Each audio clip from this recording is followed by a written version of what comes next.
Focus hydrocarbures, visibilité du secteur du pétrole et du gaz.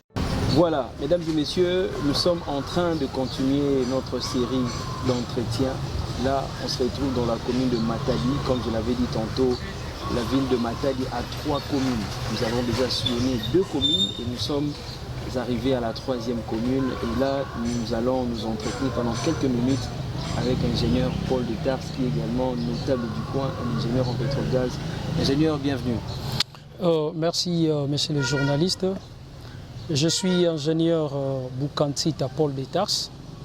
Je suis expert en charge des hydrocarbures au ministère provincial des hydrocarbures Congo central.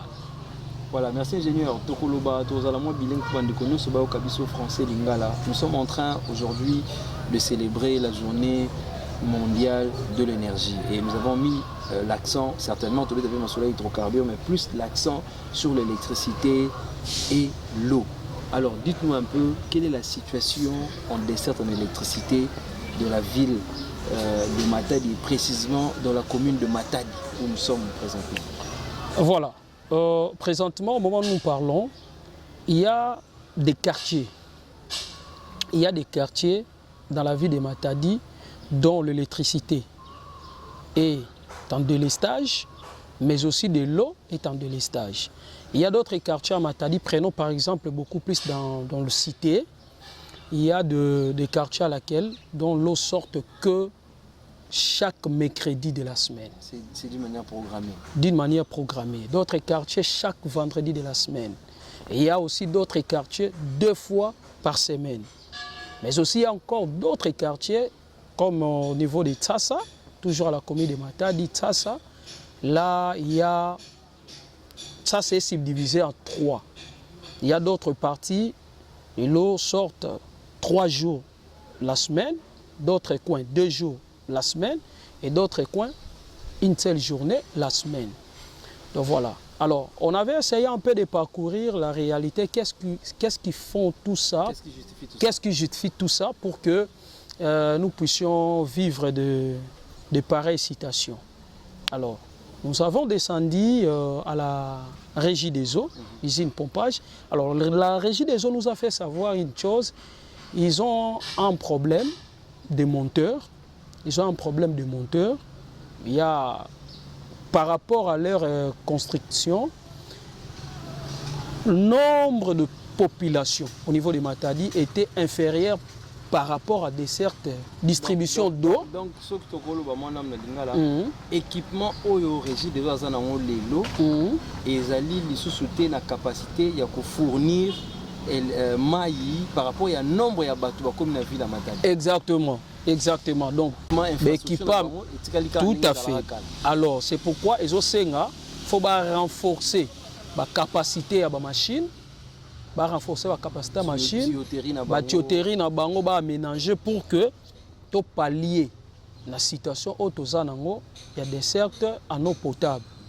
Mais aussi, moi en étant expert, j'avais suggéré aussi une chose. Tokoki pe kosa la usine de pompage moko côté yango. Parce que avantage toza nango Matadi tous les 3 coins, 4 coins, au fait 3 coins d'abord côté sud, ils ont vraiment entouré le fleuve Congo. Donc ça la usine moko ya pompage donne traitement nango.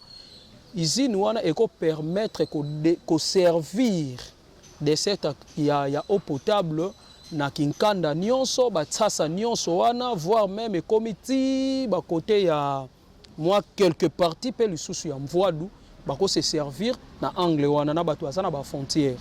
Parce que tozana usine fleuve où ils ont fournir biso mai, tozana pozo, toza pena usine moko ya pompage eza juste na mvoa do mati likolo na soyo. Donc toza maka na 3 usines ya pompage, mais ils ont contenir par rapport ya nombre ya population to komi nango. Et c'est pourquoi to pesa ki bango pe mayele basala ba état de besoin, ba état de lieu pour que bacha usine moko ya pompage côté ya ngo pour permettre et servir ngambo wana kuna nyonso pour que équilibre ekota par rapport ya mai. mais baloba ki soki lelo ba renforcer na bango ba machine na usine fleuve tina mpozo problème oyo e uzanango résolu yango nde bango ba yebisaki biso. Donc voilà un peu.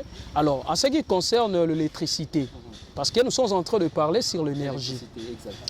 En ce qui concerne l'électricité, pour la lotiliki ndenge kana utoloba par rapport à mai lotiliki pesa ndenge wana. Mais ce que là ça la biso passe na lotiliki en principe au Congo central problème il y a des lestages qui existent. Tozana inga 1, tozana inga 1, tozana inga 2, exploitation à pétrole, tozana zongo. On peut utiliser le gaz, on consomme l'électricité, tozana zongo. Tozana zongo, bientôt là, bazo lancer, en fait, travaux ils sont en cours, il y a inga 3. En principe, Congo central en général, bazo ala na des lestages. Moi d'autre part, je vois que ça ba mauvaise foi. Ils ont mauvaise foi, il y a des dirigeants na biso. Et na kosenga na ministre national il y a énergie na ressources hydrauliques et électricité il y a kokota na makambo o ya mai na lotiliki il y a kotana mamba mai na lotiliki parce que Congo central toza na fleuve Congo toza na ba barrage en principe tokozala na mamba de lestage te donc ba arranger un peu ba harmoniser un peu politique o ezala na kati wana na ba dirigeant oyo ba placer na tête ya ba structure o ezo gérer électricité na hydraulique ba harmoniser nanu pour que to pallier na situation ya mai pe l'utiliki ya Congo central dans sa généralité. Merci ingénieur. Alors nous allons offrir une petite parenthèse parce que tu as un peu aux alliés experts dans les hydrocarbures, les obétamasolo certainement ils ont énergie, électricité et autres. Maramouta liba station service dans la ville à Matadi. Est-ce que vous commentez est-ce que vous avez un Kinshasa ou un petit mot par rapport à ça? Bon, na Oetali ba station de service. D'abord pour votre information. Na ville ya Matadi tozaka na station service moko. Na ville ya Matadi tozaka na station de service moko. Pourquoi na lobi tozaka na station de service moko? Certes tozaka na ba station, mais ba station nyonso tozaka nango eza ba station service te. En étant expert à la matière, tozaka na deux catégories ya ba station. Tozaka na station service, tozana na filling station. Différence nango eza nini? Na station service tozana ba makambu nyonso o esengeli eza na station ezalaka kuna. Tozana ba boutique, tozana service quado, tozana service ba service parallèle o ezo accompagner vente ya carburant. Et ezakaka moko na rond-point ya Kinkanda. Na rond-point Kinkanda na station Total. Il y a une station service, mais le reste est un filling station, c'est-à-dire un service limité. Alors, par rapport à l'emplacement de la station, en tout cas, jusqu'à preuve du contraire, dans la ville de Matadi d'abord, je ne vois pas l'endroit où la station est hors norme. Je ne vois pas. Et dans Matadi, en termes de nombre de stations, si je vérifie, combien de 10 stations dans la ville de Matadi. Les besoins sont énormes. Mais besoin est énorme. Besoin est énorme, mais combien de 10 stations. Donc si j'ai une bonne mémoire, dans la ville Union sur Matadi, il y a 6 à 7 stations. Donc station service moko et le reste est un filling station. Et nazo pe s'appelle Ngoni na mwana mboka. Jean Lengo o bobengaka Ledia na ndenge apensaki ne loko wana. Et lelo a matissé les biso pe moi to ya ba station na niveau ya Matadi to moni mwana mboka Jean Lengo a uti ko tchela biso deux stations a tchela biso station moko station log voilà log elingeloba Ledia Oil and Gas a tchela biso moko na Londe a tchela biso moko na rond-point RTNC et yé ko rendre peu service na ba besoin ya population ya Congo central. Pourquoi je dis population Congo centrale? Parce que Matadi est la capitale de la province. Tu y a par-ci par-là. Tu y a na Kinshasa, na bas fleuve, na boma mwanda, via Matadi. Et ça leur permettre à ce que ravitailler, continuer parcours na bango. Donc voilà un peu. Donc jusqu'à preuve du contraire à Matadi, en tout cas la station Nyon soit construit, va construire vraiment des normes où ils vraiment accusent par le ministère il y a urbanisme et habitat, environnement, mais aussi le ministère des hydrocarbures. Merci beaucoup. Ingénieur, toi aussi, ça intervient dans le sur la métal électricité, métal énergie, et tu peux clôturer, tu peux autant, pour s'adresser spécialement dans Mokonzi Mboka, spécialement dans le ministre des ressources hydrauliques et électricité, Mona Mboka, dans le Sakombi, spécialement dans le DG à Esnel, surtout Robin Bongo, ingénieur Teddy Luamba.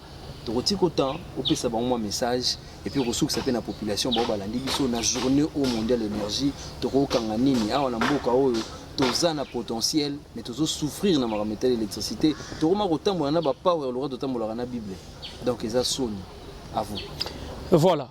Et là, on a aussi le garant de la nation, Félix Antoine Tshisekedi Tshilombo Fachi Beton, par son esprit managérial, par l'entremise du gouvernement central, où il Mina, ndona na biso ya Congo central, Judith Soumina Tuluka, na kosenga bacha une bonne politique, où il peut permettre makambo ya lotiliki na ya mai ezala na esengo mingi kati na mboka na biso Congo, parce que tozana ba ressources ba cours d'eau ya minene, tozana ba shit ebele o bako tia par-ci par-là bako fournir électricité, mais sans oublier barrage na biso ya Inga 1 2 ezali 3 yango neza en construction, donc ba tia vraiment mayele mingi kotana kuna pour que situation oyo ya ba mai na ba courant na Congo central d'abord ezala na ba délestage té, voire même na ville ya Kinshasa ba délestage ezalaka té,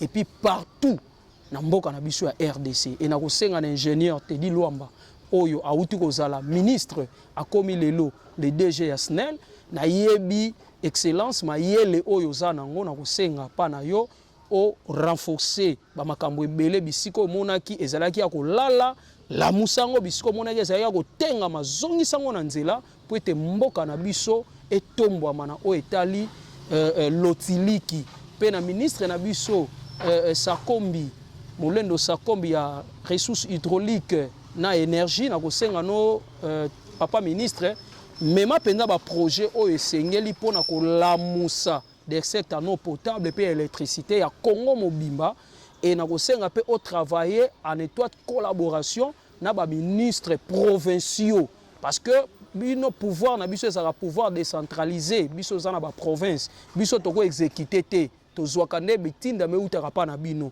de bo pesa ba ligne de suivre ou ko permettre ba ministres provinciaux bazwa ba cahier de charges ensemble avec le gouvernement provincial via le gouverneur de province pour que to pallier na citation il y a eau potable na citation il y a électricité, parce que le ndi maté mai na courant ezala pasi na RDC pendant que tozala ba potentialité ebele na mboka oyo ko sala ke mai na courant ezala na problème té. Et na kosenga na population mobimba ya Congo central to simba na maboko to lele pa ya bakonzi et bakonzi bakomema na qui de droit, et de qui de droit bakozo ba disposition nécessaire utile douane pour que to parler na ba situation oyo bana Congo central. Gouverneur na bino azawana aza jeune biso bilenge faut soutenir bilenge gouverneur de province grâce kwanga maswangi bilolo azawana aza papa solution ayokaka soki bolobi ayokaka lelo tozomona azosala misala tozokota na ba dessert ba route à dessert agricole déjà samedi toke no lancer ba travaux et tozomona ba chantier ozo salima, donc to tiaye confiance to lele pa ya papa na biso oyo azo représenter chef de l'état na Congo central via ba ministre sectoriel na ye Jean-Jacques Tumba Bozi ou atali mambo ya énergie na hydraulique pour que to récolter ba déshydratat ya province to chama yele sika wana mbongo ebima pour que to somba ba matériel et permettre mambo ba délestage ya mai na courant et sila na ville ya Matadi pe na Congo central mobimba de to simba na maboko, parce que balobaka elongo toke liboso musapi moko esokola ke longité mais kasi loboko mobimba donc to tie mai e ko sokola elongi, donc to simba na maboko to soutenir vision ya chef de l'état et vision ya chef du gouvernement pe vision il y a un représentant valable, chef de l'État dans le Congo central, grâce à Kwanga Maswangi Bilolo. Je vous remercie. Merci.